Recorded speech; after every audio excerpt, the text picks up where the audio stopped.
Next on Good Morning Britain, are your children addicted to technology? We're going to be meeting one mum this morning who fears it's taking over her twins' lives, and talking to the expert who says ban all gadgets for under 12s.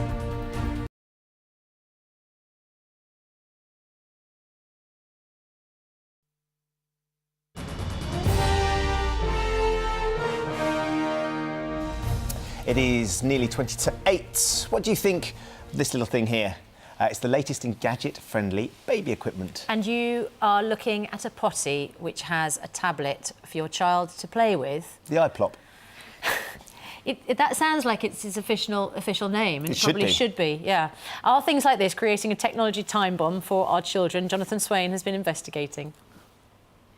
The Tiny Tots tech revolution has arrived, and companies have spotted a gap in the market, as you can see from the latest products that are now available. Go on the potty, and you can play with the iPad. Kids can blog while they go, tweet while they eat, and even surf while they stroll.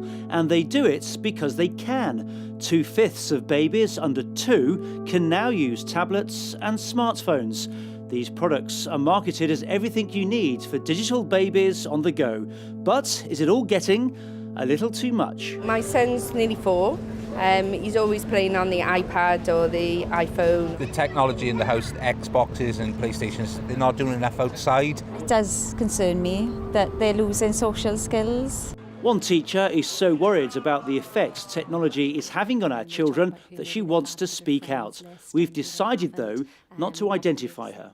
I think certainly the tablet or the computers have really become sort of the babysitting tool that a lot of parents use. The games that the children also come in and talk about, particularly 18 games. I think parents are very unaware really of the effect that these are actually having on the children. They begin to think that the language that's used on the games and on the internet is the norm, so they're maybe shouting back, they're answering back, they can be very aggressive. You know that they've been either up gaming the night beforehand or on social media. They come in exhausted, dark eyes, very tired. They just really have their heads down the table and just generally unmotivated. As a teacher, that's incredibly challenging. This is Britain's only rehab centre to treat young people for technology addiction. There may be up to 45,000 children in the country that would meet the criteria for technology addiction. I think you would know if your child is becoming addicted to a device if you start to feel that the device has more influence over their behaviour than you do. Well, joining us now live from Seattle is child development expert Chris Rowan, who is the co-author of guidelines which suggest that nobody under the age of 13 should have any access to a tablet or a smartphone. Good morning to you, Chris. Thanks for joining us.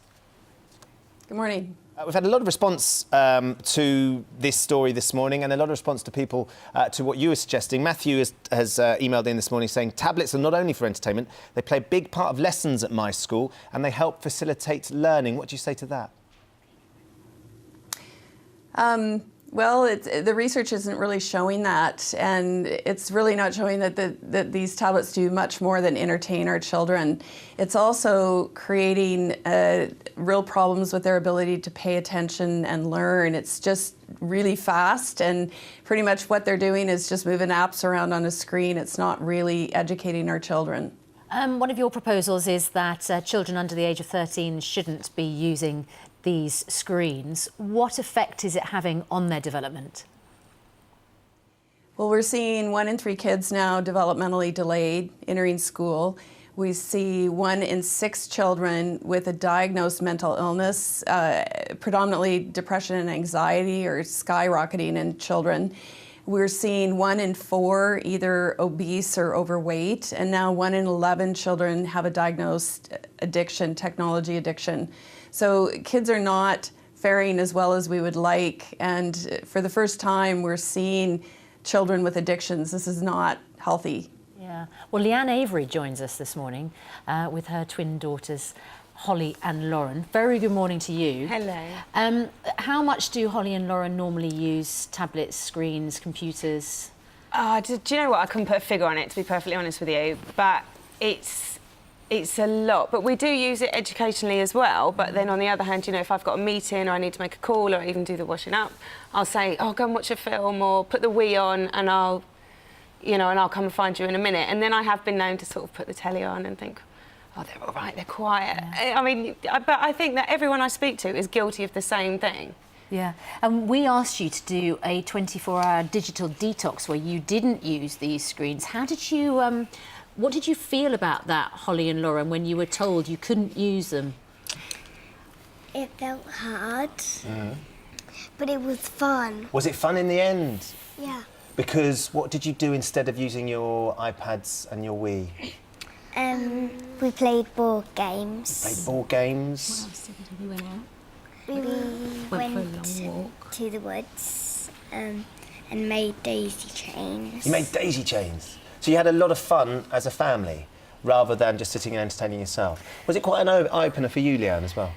Do you know, it's really weird because I actually felt a bit guilty because I never realised quite, because, you know, I spend a lot of time with them, but, you know, on a Saturday night, we'll just sit and put a film on and get popcorn and have like a girly night and things like that. And I think, I can't believe I've actually been, I could quite easily just turn the telly off and they'd be happy to sit and do a puzzle with me and we'll get the popcorn and do that. And it was an eye-opener and it was a bit heart-wrenching because I feel like I'm spending all my time with my children and actually you think, oh, maybe I have a little bit not been and sort of letting the TV babysit. Take over. It's interesting stuff. Well, girls, thank you very much for coming in and being so polite, and don't you look gorgeous this morning. And we're going to see your film a little bit later on after 8 o'clock, and we see just how well you got on. Because I know you did your own version of Britain's Got Talent as well, didn't you? You did a talent show. We're going to enjoy that and Daddy's Magic too. Thank you for coming, Leanne, and thank you to Chris Rowan as well. 7:45, keep your thoughts coming in on that.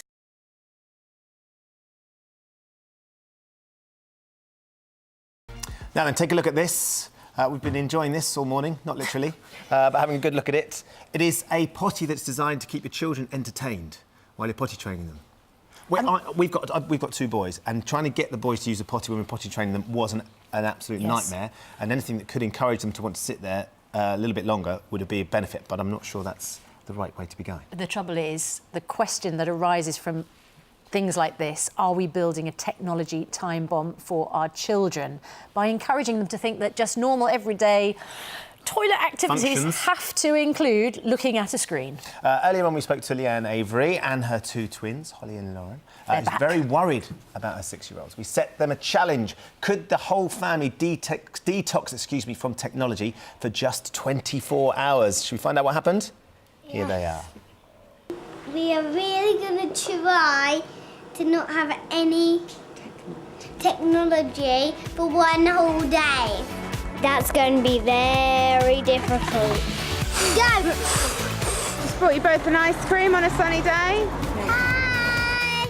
I have booked myself into a Keep Fit class to get me away from the television and the internet. Are you bored yet? La, la, la. I want my telly back. Yeah, I miss the iPad. You missed the iPad? We are going to do our own Britain's Got Talent. Ready, go. You want the telly off forever? Yeah, I'm really going to miss this day because we really had fun. Oh, gorgeous. Tears at the end. But it wasn't tears because you missed the screens so much. It was tears because you knew you were going back to them. Yeah, wasn't it? Why were you so sad? Owen, why were you sad? Because the day ended. And you'd had such a lovely day? Yeah. Without any screens? Holly, what was your favourite bit of the day? My favourite bit was playing board games and daisy chains. Learning to make a daisy chain, which had you ever done that before? No. Wow. So, Mum, Leanne, how concerned were you about the girls and their use of technology? I was, to be honest with you, it was on my mind, but it was more I was more concerned about my use of giving it to them, because it was, you know, I'd say to them, "Oh, go and watch film," or, you know, just go and, you know, Mummy's got to have a business meeting, so because I work from home, so it's very hard. I need to, you know, quiet. So instead of saying, you know, go and do this, I'd say put the iPad on and put the Wii on, just be quiet for a bit. And that was more my concern, that it was sort of, you know, we were using it too much. And when you knew that we were asking you to go for 24 hours without screens, how did you think you were going to manage? I felt sick when they rang me. I said, I can't do it. There's just no way. You're a social media strategist as well. It's what I do for a living, yeah. But in the end, it was fantastic. Really? It was brilliant, because I took a day off. Being self-employed, you never take time off. And, you know, having to take a day off was brilliant. I mean, I had trouble because I kept, you know, looking for my phone and... Instinct was where it was hard. You know, I went to a pole dancing class and my instructor was late. Of course you did. What else do you do when you can't play with your phone? You go pole dancing. Well, she was late and I'm looking for my phone thinking, what am I going to do? Am I going to bang on her door, find out where she is? But because you just get so used to it. Yeah. You're so used to having it. So, girls, Daddy can't be with us this morning because he's had to go to work. But how did Daddy cope with not having his phone and his tablets? He coped good without his phone, but without the PlayStation, he coped bad. Is he a FIFA 14 addict? It's FIFA. It is. But you did a Britain's Got Talent because you couldn't watch Britain's Got Talent in the evening, so you did your own show, didn't you? And did Daddy do a performance for you as well? No. He didn't? He did magic tricks. Did he do some magic? Oh, yeah. Oh. Is he any good at magic tricks? Yes. There you go, see. Can I just ask, it's 8:15 in the morning now. Have you, any of you three, looked at a computer, tablet or phone this morning? Guilty. Mummy has. Mummy has. We're all very guilty. What about you two? I've watched the telly. You've watched the telly. So the screens are definitely back, Mum? They're, No, nothing. Nothing for you. Lauren's done nothing. Well done. You win then, Lauren. Thank you for doing that for us. It's fascinating to see. I think we all can be very dependent